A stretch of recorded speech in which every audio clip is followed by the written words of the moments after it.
คนที่รู้เรื่องลงทุนมากที่สุดไม่ได้แปลว่าพอร์ตจะปลอดภัยที่สุดครับเพราะสมองที่มั่นใจมากมักหาหลักฐานมาปกป้องความคิดเดิมเก่งกว่าหาหลักฐานว่าตัวเองผิดวันที่พอร์ตพังที่สุดจึงไม่ใช่วันที่ข่าวร้ายออกแต่มักเป็นวันที่คุณแน่ใจว่าข่าวร้ายนั้นไม่มีผลกับสิ่งที่คุณถืออยู่คุณอ่านงบดูคลิปฟังนักวิเคราะห์เข้ากลุ่มลงทุนอ่านคอมเมนต์จนสมองเต็มไปด้วยข้อมูลแต่พอราคาลงคุณกลับเลือกอ่านเฉพาะคนที่บอกว่าเดี๋ยวมันก็เด้งนั่นไม่ใช่การวิเคราะห์ครับนั่นคือ confirmation bias อคติที่ทำให้คุณใช้ความฉลาดเป็นทนายแก้ต่างให้อัตราของตัวเองเรย์ ดาริโอไม่ได้สร้างชื่อเพราะเชื่อว่าตัวเองทำนายเศรษฐกิจถูกทุกครั้งเขากลับสร้างวัฒนธรรมที่บังคับให้ความเห็นถูกท้าทายให้คนที่มีเหตุผลดีกว่าโต้แย้งได้และให้ระบบตัดสินใจช่วยลดน้ำหนักของอีโกคลิปนี้ไม่ได้จะสอนให้คุณเดาตลาดและผมจะไม่บอกให้คุณซื้ออะไรแต่ผมจะพาคุณสร้าง6กฎที่กันไม่ให้ความมั่นใจของเจ้าของพอร์ตกลายเป็นมีดที่แทงเงินของตัวเองคนที่เพิ่งเข้ามาใหม่นี่คือ Money Control พื้นที่สำหรับคนที่ไม่ยอมให้เงินอารมณ์และคนหมู่มากเป็นคนคุมชีวิตแทนตัวเอง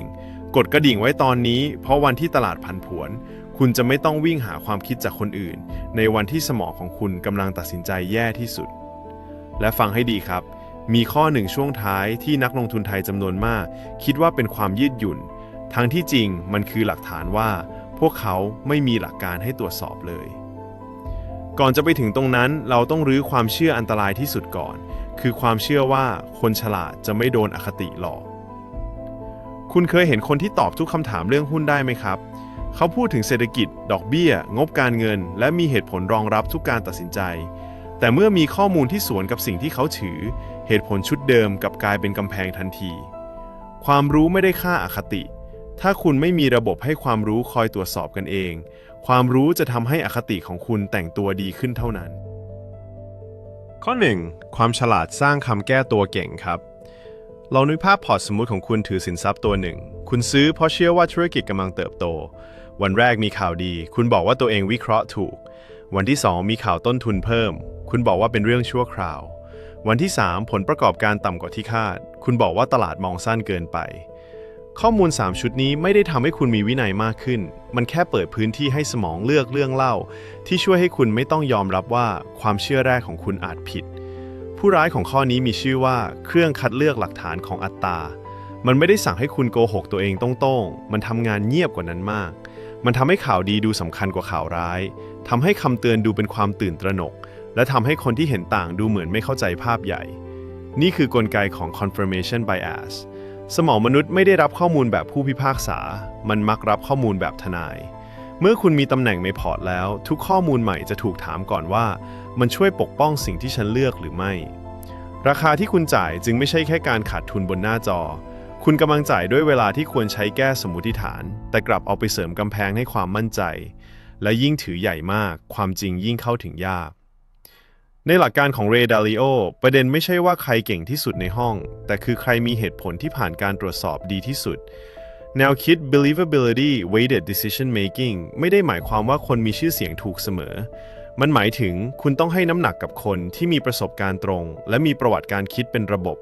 มากกว่าความเห็นดังที่สุดในกลุ่มแชทลองดูความต่างนี้ครับคนทั่วไปถามว่าใครเห็นด้วยกับฉันบ้างแต่นักลงทุนที่ต้องการอยู่รอดถามว่าใครเห็นต่างจากฉันและเขาเห็นอะไรที่ฉันไม่เห็นนี่ไม่ใช่การทำตัวลังเลมันคือการสร้าง Red Team ให้กับความคิดตัวเองเหมือนวิศวกรที่ไม่เชื่อสะพานเพียงเพราะตนออกแบบมัน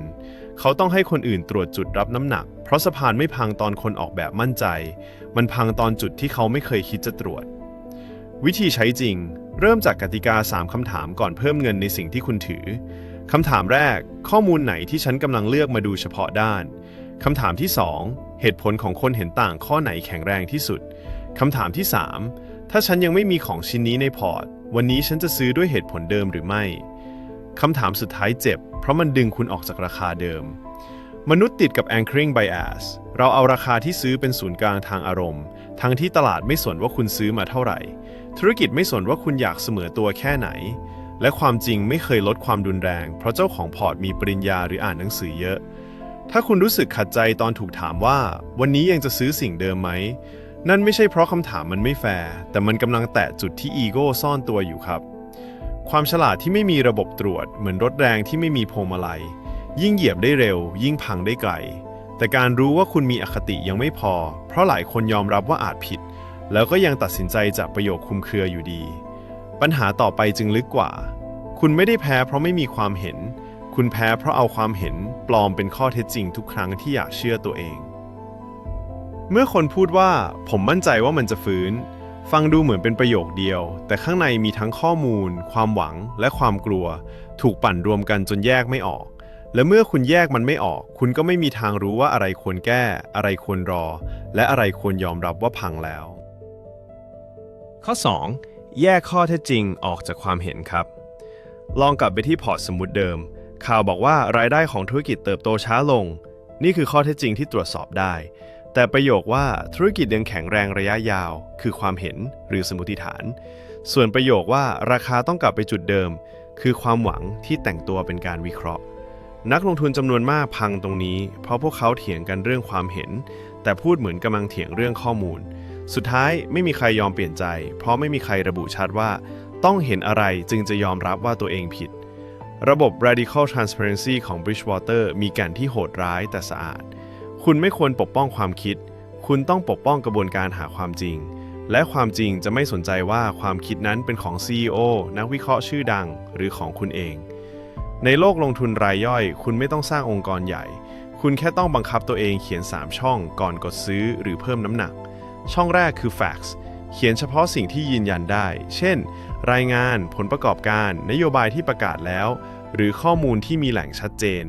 ห้ามใส่คำว่าน่าจะดูเหมือนหรือผมรู้สึกช่องที่2คือ assumptions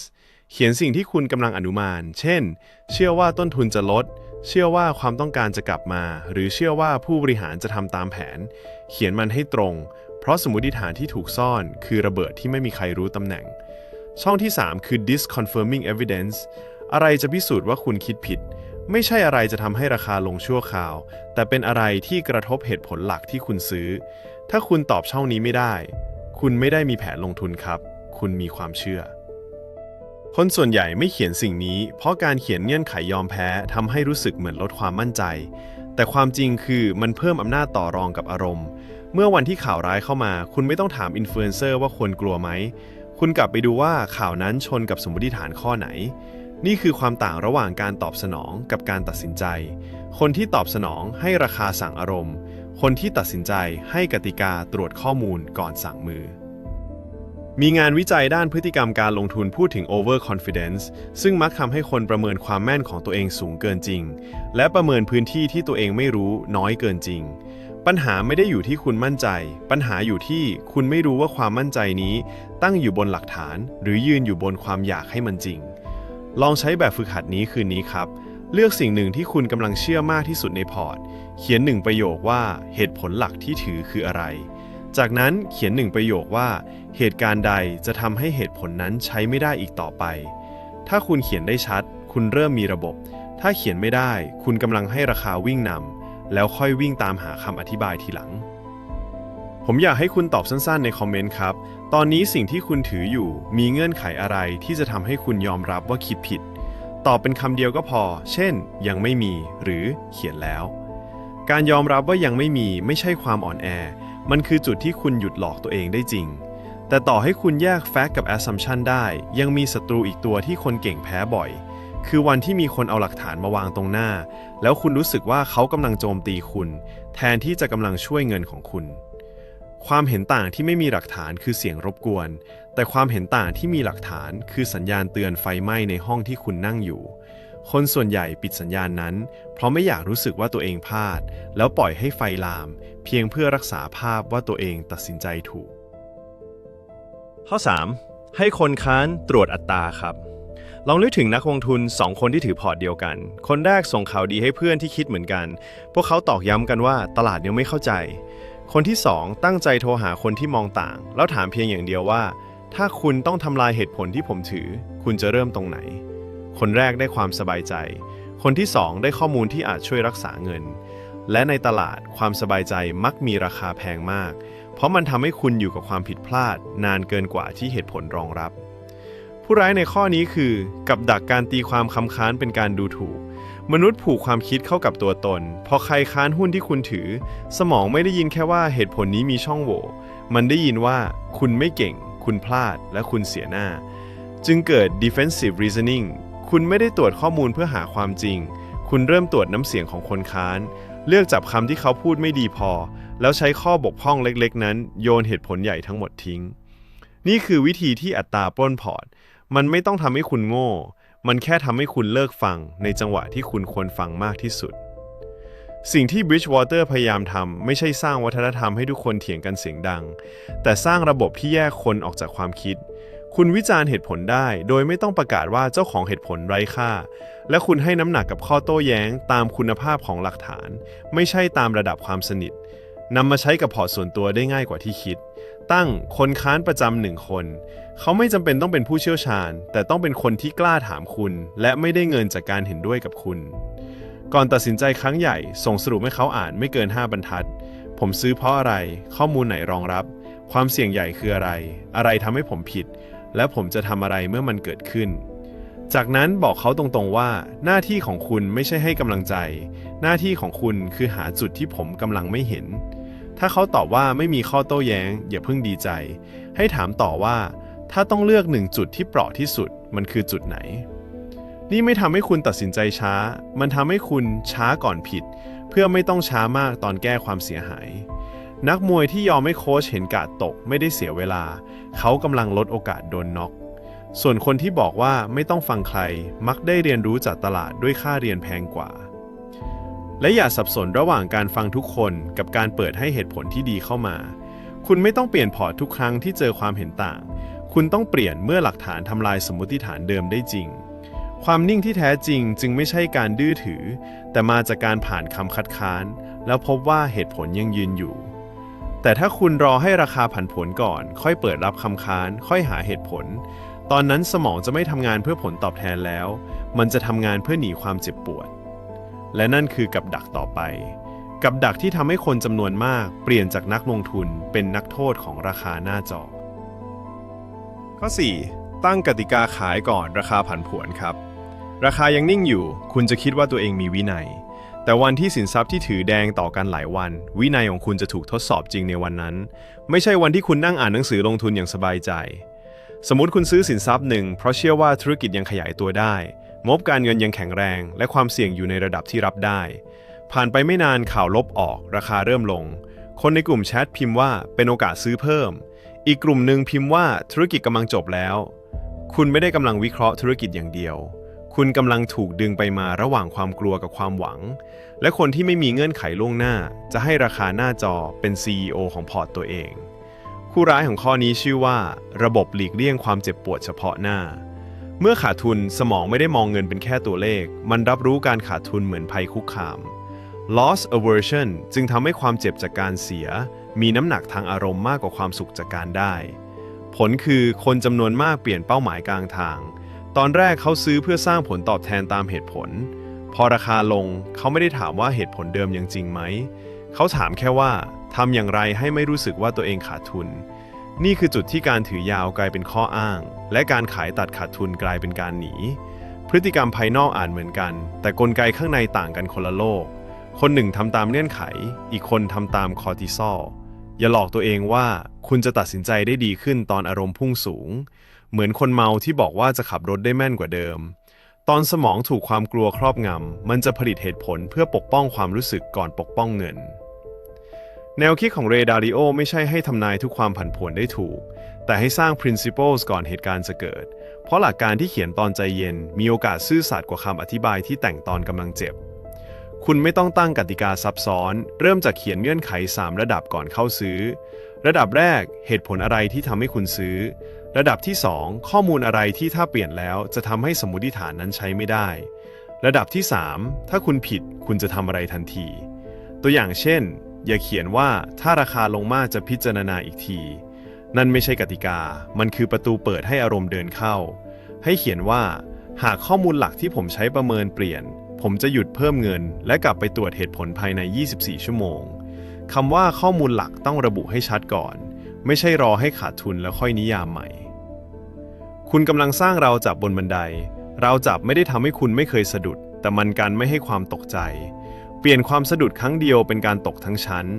และต้องแยกให้ขาดระหว่างราคาเปลี่ยนกับเหตุผลเปลี่ยนราคาเป็นผลลัพธ์ที่ตลาดกำลังเสนอเหตุผลคือสมมุติฐานที่คุณเอาเงินไปเดิมพันถ้าราคาลงแต่เหตุผลยังไม่ถูกทำลายคุณมีหน้าที่ตรวจไม่ใช่ตื่นตระหนกถ้าเหตุผลพังแต่ราคายังดูดีคุณมีหน้าที่ทบทวนไม่ใช่แกล้งทำเป็นไม่เห็นหลายคนพูดว่าการตั้งกติกาทำให้พลาดโอกาส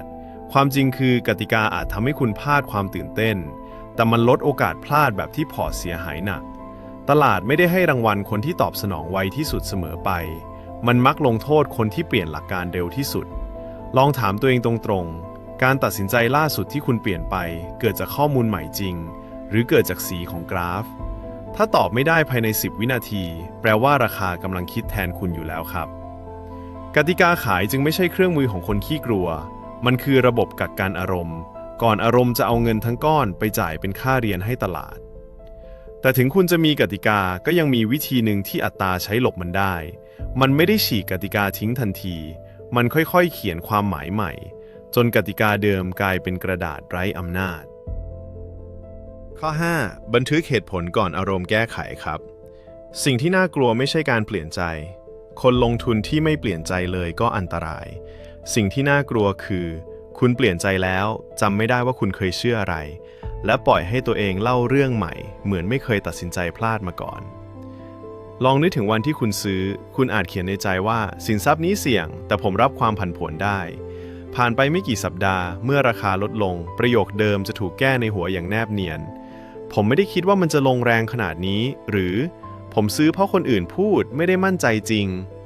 นี่คือผู้ร้ายที่เงียบมากชื่อว่า memory editing หรือการแก้ไขความทรงจำสมองมนุษย์ไม่ได้เก็บอดีตเหมือนกล้องวงจรปิดมันประกอบเรื่องอดีตใหม่ทุกครั้งที่หยิบมันขึ้นมาจำและมันมีแรงจูงใจชัดเจนคือปกป้องภาพว่าตัวเองมีเหตุผลมาตลอดเพราะฉะนั้นหลังพอร์ตผิดคนจำนวนมากไม่ได้เรียนรู้จากความผิดเขาแค่เขียนบทใหม่ให้ตัวเองดูฉลาดขึ้นในสายตาตัวเองแล้วกลับไปทำพฤติกรรมเดิมด้วยความมั่นใจที่ปลอมตัวเป็นประสบการณ์ Decision Journal มีหน้าที่ตรงข้ามกับอัตตามันตรึงเหตุผลของคุณไว้ก่อนผลลัพธ์จะมาหลอกให้คุณแก้ประวัติศาสตร์มันไม่ใช่ไดอารี่สวยๆและไม่ใช่ที่ระบายอารมณ์มันคือแฟ้มหลักฐานว่าตอนคุณยังไม่รู้อนาคตคุณคิดอย่างไรก่อนตัดสินใจทุกครั้งที่มีน้ำหนักเขียนให้ครบ5 บรรทัดก็พอผมกำลังทำอะไรผมเชื่ออะไรหลักฐานที่สนับสนุนคืออะไรหลักฐานไหนทำให้ผมผิดแล้ววันที่ผมจะกลับมาตรวจคือวันไหนอย่าเขียนยาวจนกลายเป็นนิยายเพราะคุณไม่ได้กำลังพยายามดูฉลาดคุณกำลังออกแบบให้ตัวเองในอนาคตจับโกหกตัวเองได้ง่ายที่สุดยิ่งภาษาเลี่ยงยิ่งตรวจไม่ได้คำว่าน่าจะดีดูมีอนาคตคนพูดถึงเยอะคือหมอกที่ทำให้อัตตาหลบซ่อนสมมุติคุณเขียนว่าผมตัดสินใจเพราะเชื่อว่าความเสี่ยงนี้รับได้ผ่านไป30 วันคุณกลับมาเปิดบันทึกถ้าราคาลงแต่ข้อมูลหลักยังเหมือนเดิมคุณจะเห็นชัดว่าอาการอยากขายมาจากความกลัวไม่ใช่จากเหตุผลแต่ถ้าข้อมูลหลักเปลี่ยนจริงคุณจะไม่ต้องเสียเวลากับการปลอบใจตัวเองนี่คือความต่างระหว่างการยืดหยุ่นกับการไร้หลักการความยืดหยุ่นคือเปลี่ยนเมื่อหลักฐานใหม่เปลี่ยนเกมการไร้หลักการคือเปลี่ยนทุกครั้งที่อารมณ์ใหม่เข้ามาเปลี่ยนคุณคนที่ไม่บันทึกมักคิดว่าตัวเองเรียนรู้เร็วแต่จริงๆเขาแค่ลืมเร็วเขาจำแต่จังหวะที่ตัวเองถูกและลืมบริบทของจังหวะที่พลาดนี่คือ availability bias ในเวอร์ชั่นส่วนตัว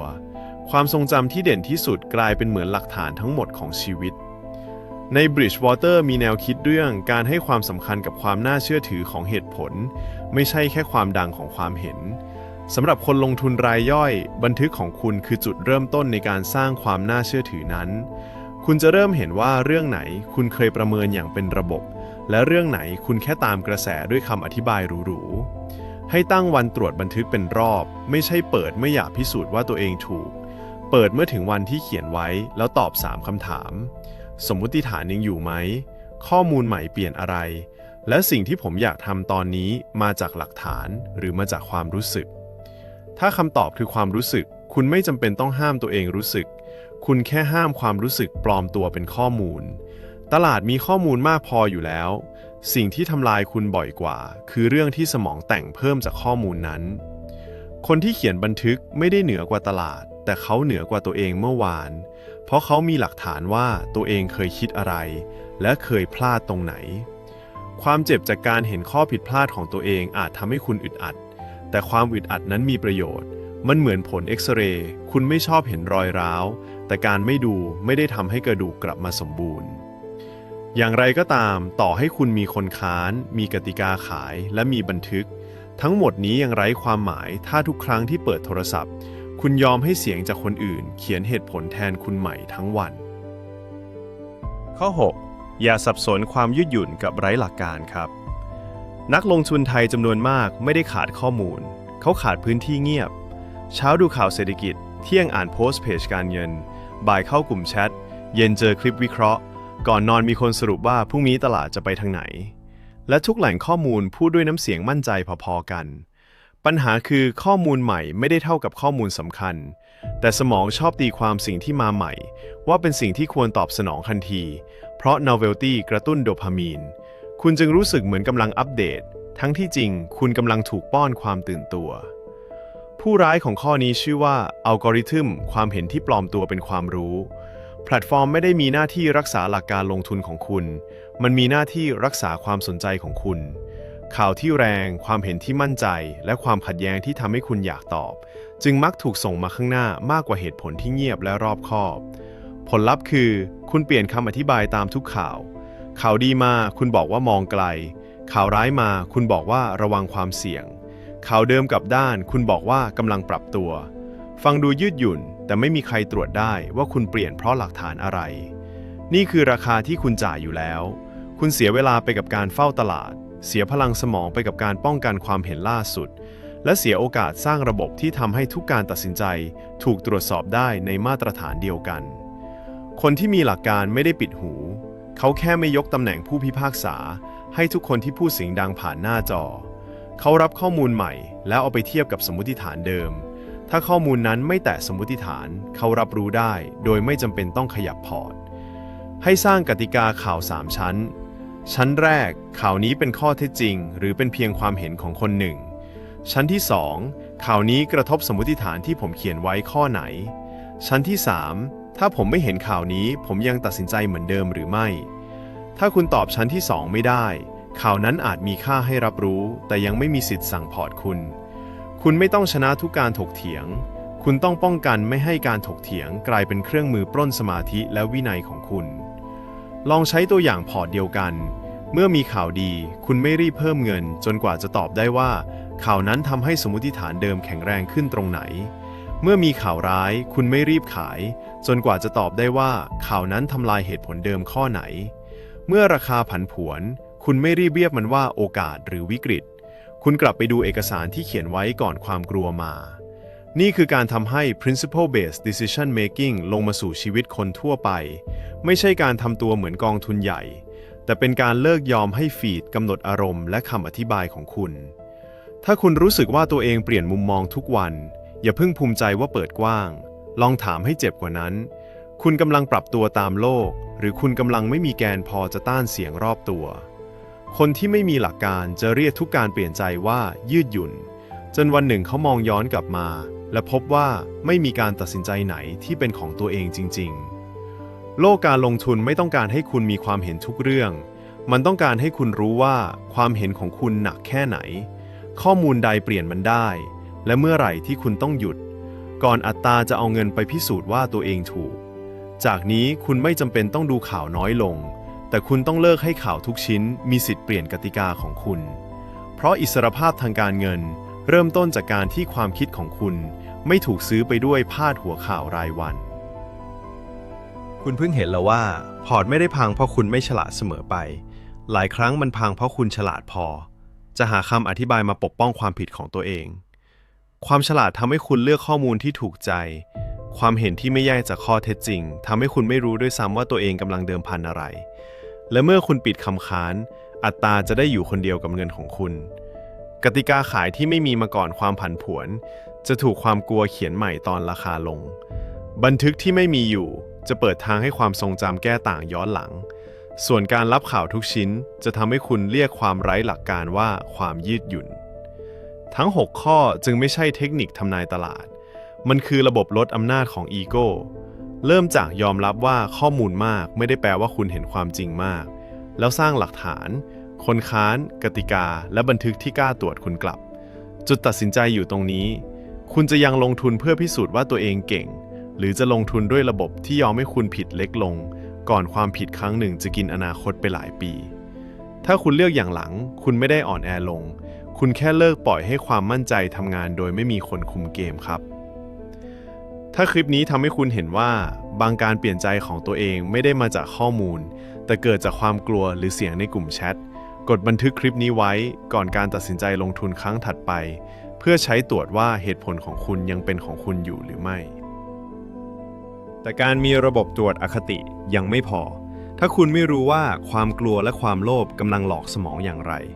คลิปบนหน้าจอตอนนี้จะพาคุณไปดู bias การลงทุนที่ทำให้คนมีข้อมูลมากแต่ตัดสินใจพังซ้ำด้วยรูปแบบเดิมคนที่คุมเงินได้ไม่ใช่คนที่มั่นใจที่สุดแต่คือคนที่กล้ายอมรับว่าความมั่นใจของตัวเองต้องถูกตรวจสอบและนี่คือ Money Control สวัสดีครับ